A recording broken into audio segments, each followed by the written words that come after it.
I'm Owen Big Glenn. This is the Inside Edge video blog. Okay, a quick little kind of potpourri of a bunch of real estate topics I'm going to rapid fire off here.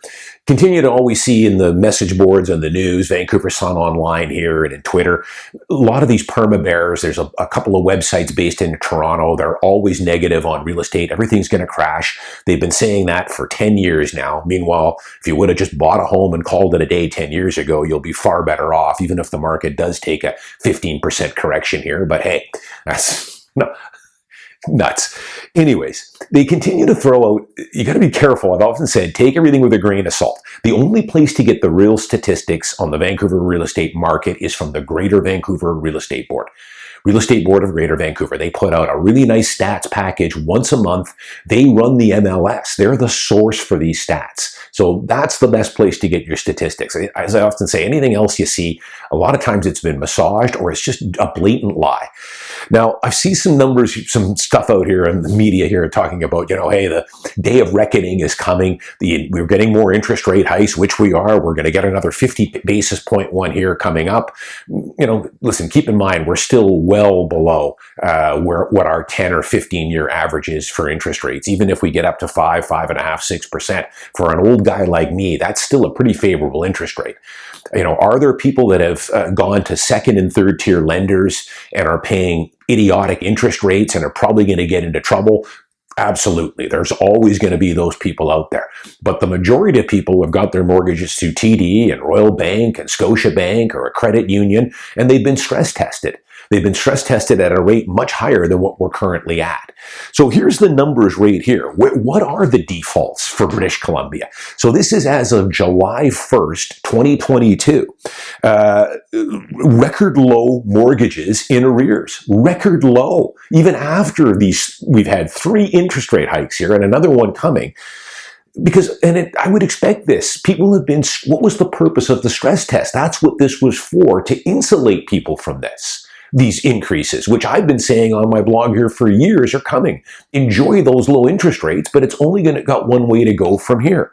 But we are currently at a record all-time low for mortgages that are in arrears. Currently, there are 777 mortgages in the province of BC that are classified as in arrears, being 3 months behind on their payments. 777 out of close to 750,000 mortgages, 750,000 that are outstanding. We've got 777. This equates to a record low of 0.11%. So 1/10% are 3 months behind on their mortgage payment. And this isn't surprising. Again, people are stress tested.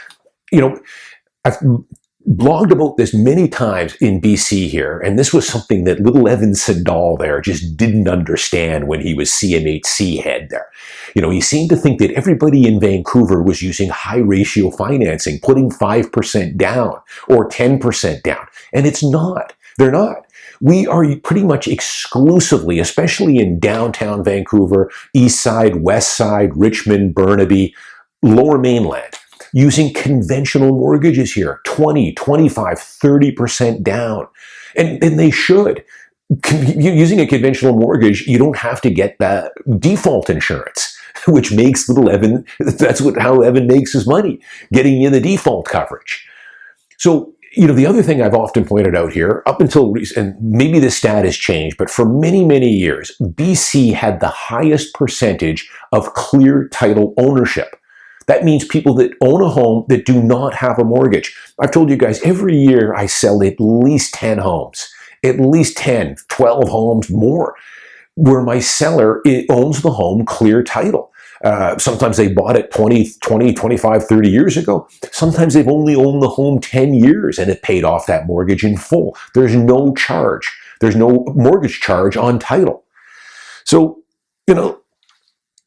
this isn't surprising. We'll see where this goes moving forward later into the summer. Again, I know a lot of people will say, and the storm is just starting. Don't worry. The dark clouds are forming and, hey, it's too early. Maybe it is. And as I say, you know, there are some people out there, they're not with the big banks. There are some people that have gone to these second and third tier lenders. They're able to borrow because they don't have a proven income history, or they're self-employed, or they've got a lot of debt or whatever. And they've managed to get a mortgage, but at a ridiculous interest rate, 8% or something, 9%. And that will continue to go up. Those people could get themselves in trouble. They've over-leveraged. They haven't allowed for the interest rate hikes. But most people are still on variables at 3.25. Interest rates are going to go up. It won't affect your payment, though. You just pay less principal off. Your payment will stay the same as the interest rates go up. So they're not going to be in any trouble. And the other people are locked into fixed-term rates that might not renew for 3 or 4 years. So their rate is locked in as well. So it's a fraction of 1% that are in arrears right now, the lowest ever. Probably this will go up, but we'll see. In BC here, especially in Vancouver and the Lower Mainland, most people have got a tremendous amount of equity. The final thing I'll tell you, I'm already noticing on the MLS now, there is zero panic. It's from sellers right now.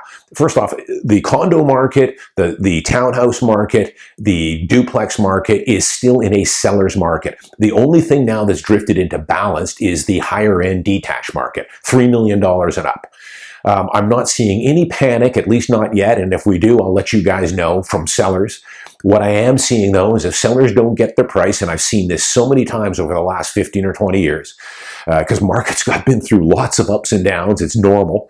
When markets slow a little bit and they're trying to hold out for a price that they could have got last year but aren't able to get now, I see them taking it off the market. I'm seeing more and more terminated and canceled all the time.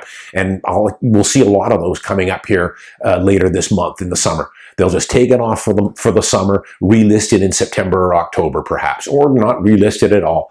I'll just wait a year or two, wait for the market to recover a bit, let these interest rate hikes kind of level off, get a more dovish feel from the Fed as opposed to the hawkish look they've got now, and list it then. So I'll give you guys the straight truth here from the front lines like I always do.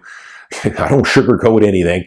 If the market turns here and these start to go up, I'll let you know. They probably will go up a bit more as we move into the fall, the arrears on mortgages, but for right now, they're very low. I'm Owen Big Len. As always, thanks for watching. I'll see you next week.